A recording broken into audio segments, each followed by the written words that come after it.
A Terra dos Absurdos, que também pode ser chamada de Coreia do Norte, é um território misterioso para o resto do mundo.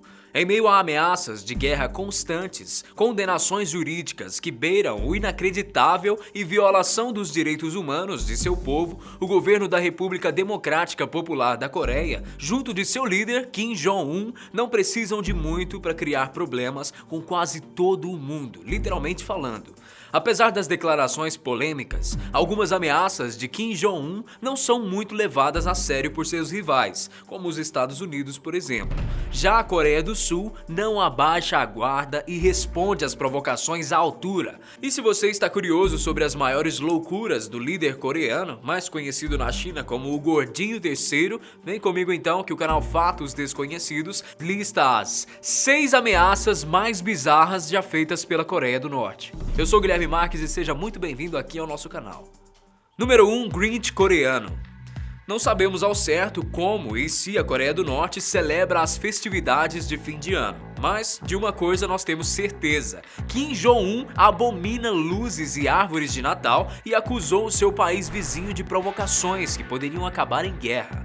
Em 2014, a Coreia do Sul construiu uma árvore de Natal com mais de 9 metros no topo da colina Aegebong, bem perto da fronteira entre os amiguinhos do norte. Isso foi o suficiente para deixar Kim Jong-un bem esquentadinho.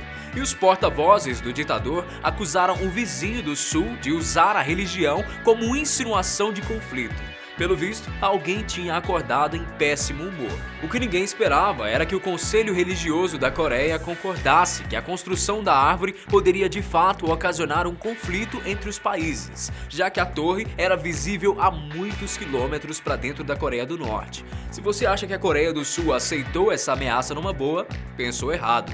Eles declararam que o monumento nada mais era do que um símbolo de paz e esperança.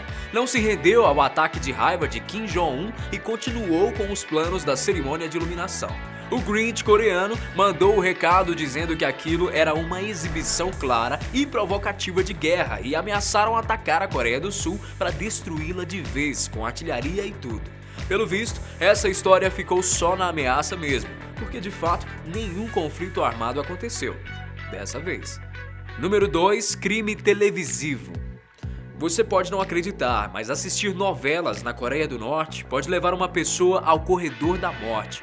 Parece absurdo, mas em 2015 foi relatado que 3 pessoas flagradas assistindo uma telenovela sul-coreana pelo smartphone foram secretamente executadas. Uma publicação sobre a tripla execução das vítimas, feita por um veículo de Seul que é contra o regime de Kim Jong-un e formado por fugitivos norte-coreanos, causou uma ansiedade generalizada na população.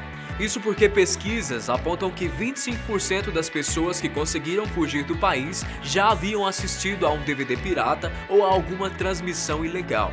Na época não houve relatórios ou documentos que comprovassem a morte das 3 pessoas, mas os boatos foram o bastante para mandar o recado que nenhuma mídia estrangeira seria tolerada no país. Imagine se você é obrigado a assistir ou ouvir um só canal para o resto da sua vida. Eu acho que essa é a sensação de quem vive na Coreia do Norte. Os aparelhos de rádio, por exemplo, são fabricados para que captem apenas as estações locais.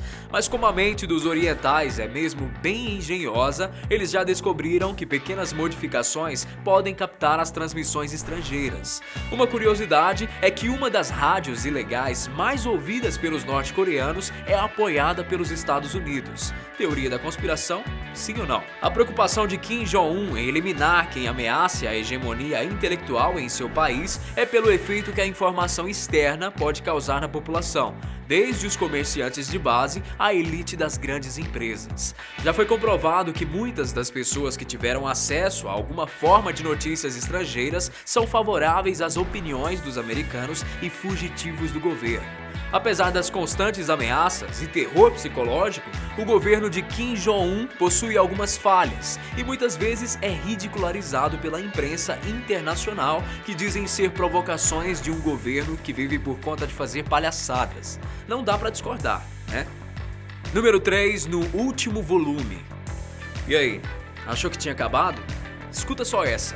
Em 2015, no meio de muita tensão entre os países, a Coreia do Sul acusou o vizinho do norte de colocar bombas terrestres do seu lado da fronteira, depois de 2 soldados sul-coreanos ficarem mutilados. Os porta-vozes do governo de Kim Jong-un fingiram que não era com eles, não assumiram a responsabilidade pelo acidente e não demoraram em chamar o vizinho do sul para a briga.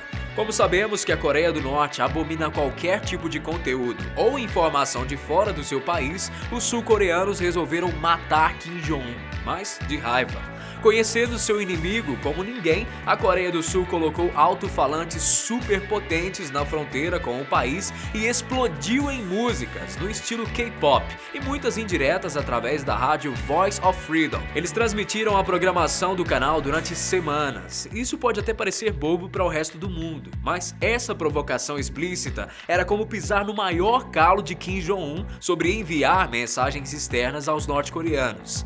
Entre as longas sessões de K-pop e as mensagens e discussões contra o governo da Coreia do Norte, a programação da rádio falava também sobre abuso dos direitos humanos. Eles exigiram novamente que o governo se desculpasse pelo incidente com seus soldados e as bombas.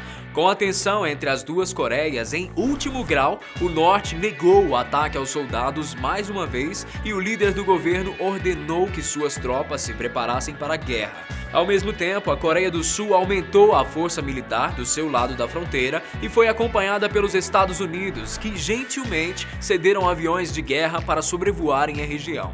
Foi aí que a ONU resolveu entrar na briga e exigiu que os países tomassem decisões mais diplomáticas para a resolução do problema. Levaram 40 longas horas para que eles chegassem a um acordo, com o Sul desligando os alto-falantes e o Norte lamentando a morte dos soldados. Alguns dizem que, apesar das fortes provocações, os países não corriam o risco de entrar em uma guerra de fato.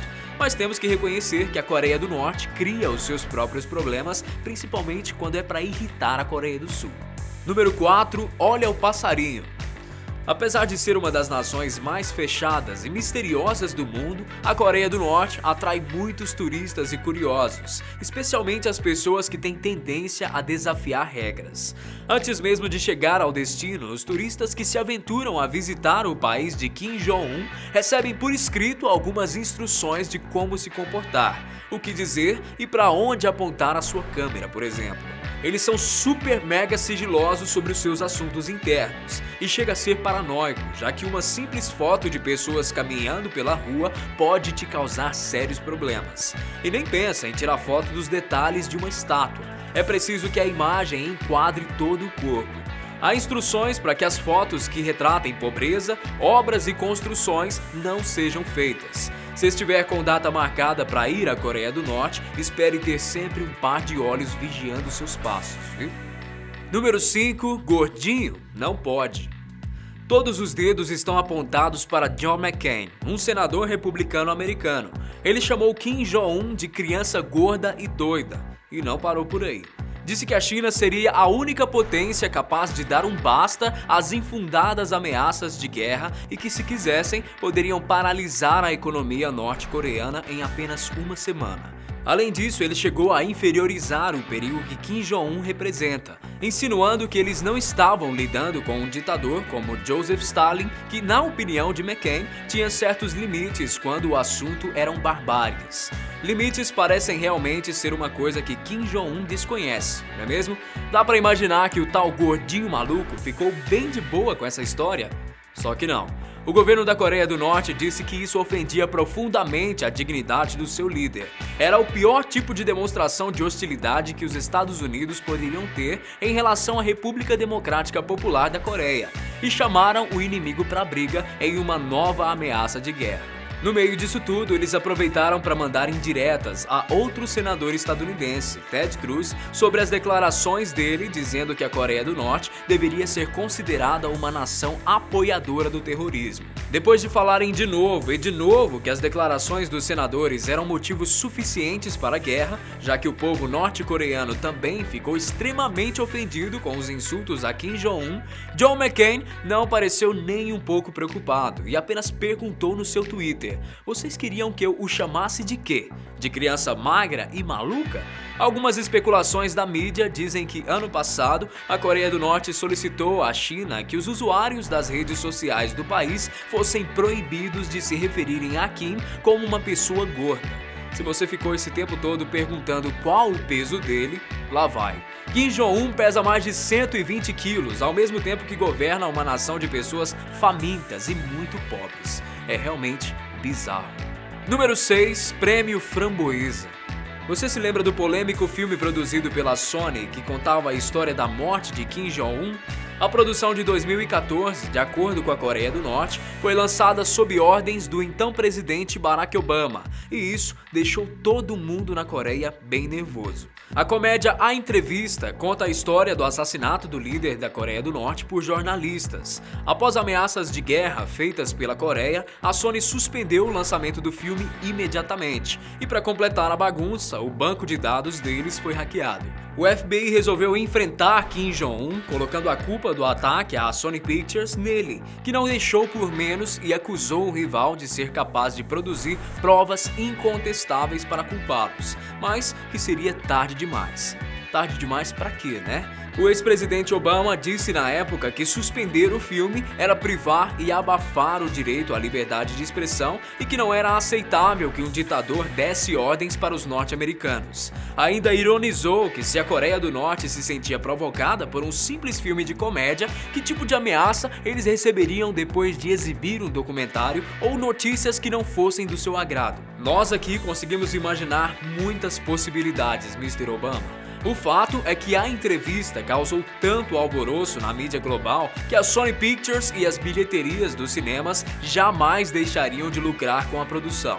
Por isso, eles disponibilizaram o filme em plataformas online e gratuitas, como o YouTube e em algumas salas de cinema independente. O plano era conseguir alcançar até 3.000 salas, mas apenas 300 delas participaram do lançamento. Falando em números, a entrevista chegou a arrecadar $1 milhão no primeiro dia. Ao que tudo indica, Kim Jong-un pode ter gostado do filme, já que depois desse lançamento às pressas, nenhum incidente ou declaração veio a público. E por hoje é só, pessoal. Se você curtiu a nossa lista com as histórias e ameaças mais bizarras que a Coreia do Norte já fez, deixa aqui embaixo o seu comentário. Grande abraço pra você e a gente se vê no próximo vídeo. Tchau!